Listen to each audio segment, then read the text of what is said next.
Welcome back to the Sixth Gear Garage. Today I'm going to show you all the cool things that Japan put on their Land Cruisers, which were never an option in the US. Start up here with this stainless steel front brush guard.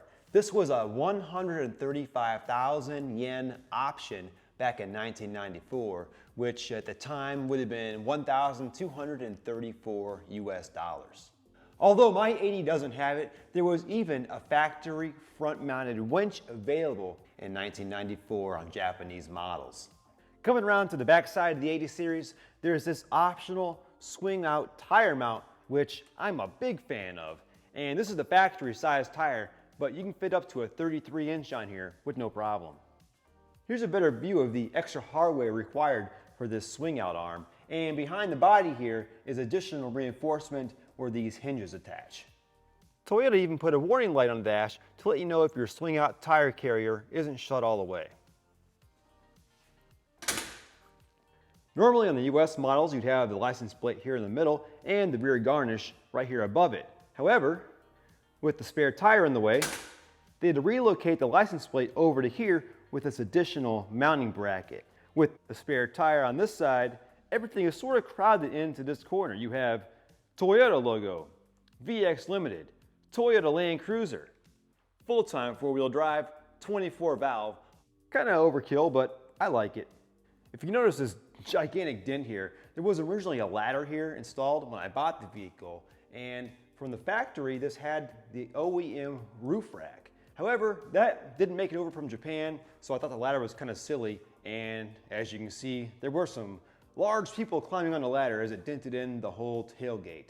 And yes, I am well aware this vehicle is far from pristine condition. It was the cheapest imported 80 here in the United States, and I figured it'd make a good project vehicle to show how to repair and bring back to its former glory over time. So subscribe and you'll see lots of updates and repairs and how-tos for this vehicle on my channel. This imported VX Limited also came with these OEM Toyota rain guards. Another thing that makes this VX Limited unique is the thicker side molding here. This is actually three parts. There's the base, and then there's a lighter strip here, and a darker, thicker strip here that has the VX Limited logo built into it. And then beneath that continues a two-tone paint scheme going all the way down under the rockers. Now let's talk about these running boards. These aluminum running boards were an 85,000 yen option back in 1994, which came up to $777 back then. Adjusted for inflation, if you're curious, that comes out to about 1,400 bucks. Now it came with these 16-inch three-piece wheels on it when it was imported, but these aren't actually the optional OEM wheels. At the time, you could order Bradley 9 two-piece 16-inch wheels when you bought your 80 series new in Japan. Now that was a 236,000 yen option, which was $2,147 in 1994. And with inflation, that comes out to $3,900 in 2021.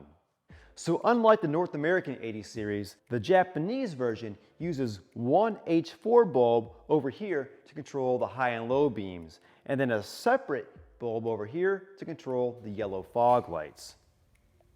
The corner lens is on all the time, and that actually goes brighter when you use a turn signal to help illuminate your path. So the only two lights that actually flash when you're turning are the front marker lights and the side marker lights, which the US models never had. Also, on this optional factory brush guard are these two 8-inch Bosch yellow driving lights. However, they don't turn on at the same time as the fog lights do. There's a toggle switch on the dash, and you get to choose between one or the other. One last thing unique to the front end of the Japanese 80 series is the headlight washer. Now, one of these broke off because the plastic became very brittle, and I bumped it a little bit too hard, and I had to order a new one from Dubai because these were never an option in North America. With the lights on, there's a button here in the dash that you press, and there is actually one light that the US models got that the Japanese models didn't have, and that's just the rear marker right here that comes on and illuminates red with the tail lights. And personally, I think the Japanese models actually look cleaner without that. So there's a lot of differences on the inside as well, but by far the coolest conversation piece of the whole vehicle has to be the ice cube maker. That's right, inside this center console, which is also cooled for drinks, there is a little door inside here that comes off, and inside the door there are two little ice cube trays. And you take off this lid, fill them up with water, put them back in, and eventually they'll freeze and turn into ice cubes. Now, I did a full video on the ice maker. I'll put a link in the description. I read that it actually works better if you run the ice maker while the vehicle is being driven. The Japanese Land Cruiser had this dash-mounted grab handle for the passenger side. And the cool thing is you could actually get one of these and flip it over and mount it over on the passenger side in a left-hand drive vehicle. Where the US 80s just had a map light and sunroof controls, this Japanese VX Limited also has a compass and altimeter. Normally on the US models, there's just a simple dome light here behind the sunroof, but this Japanese model has the optional dealer installed Toyota Clean Ace air purifier with built-in dome light. One more thing about this 80 that's different from the US models is the thickness of the carpet. I mean, this is as thick as the carpet in my bedroom. And covering up that nice thick carpet are these extra scratchy and rough floor mats, which the US model didn't get those either. And way down under here on the passenger side is the holster for the JDM Flare, which unfortunately was already missing when I bought this vehicle. So this 80 only came with the one key when I bought it, so I went to the Toyota dealership and they had a really hard time trying to figure out how to get a copy. Mainly because this is different than any North American Land Cruiser key. It's laser cut, just like the later Lexus LX450 key. Next, let's take a look at some of these switches in the dash and see what some of these blanks are that usually appear on the US models. So on a normal Japanese 80 that didn't have the optional Bosch driving lights, the fog light button would be up over here. Here's the power mirror control, like the US models, except the Japanese 80 has a retracting mirror. Check it out.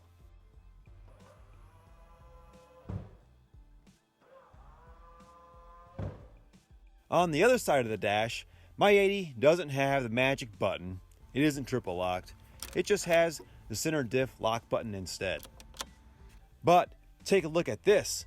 On US Land Cruisers, there is usually an empty button here that doesn't do anything. This Japanese 80 series has an automatic climate control, which the US wouldn't see until the LX450 in 1995. Along the bottom here, the US models had a couple blanks. But this Japanese VX Limited has all the options. Rear heat, which the US 80s had. Rear cool, which we'll look at in a minute. And a switch for the adjustable suspension. That's right, there's an electronically controlled valve in each shock that stiffens the ride when you select Sport. It makes a big difference on twisty roads, and it's also good for towing. I don't want to know the price for those shocks when they wear out. I'm sure I'll spend less on an aftermarket lift kit. The US 80 series came with cloth or leather seats. The Japanese ones also had suede seats, and they're completely manual with no power adjustments. Oh wait, there is this power lower lumbar adjustment, but everything else is manual.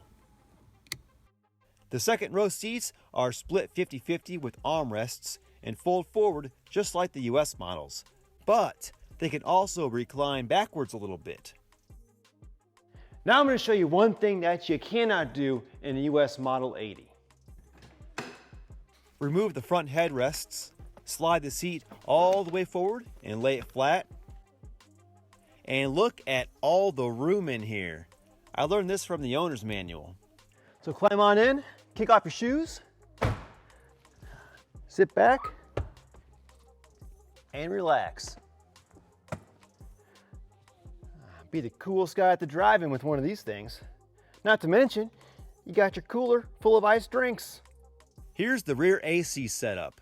There's a pair of vents that point to the second row and 3 for the third row. The cool air comes up through this plastic tube. Toyota made it clear so it wouldn't block any rear visibility through the back window.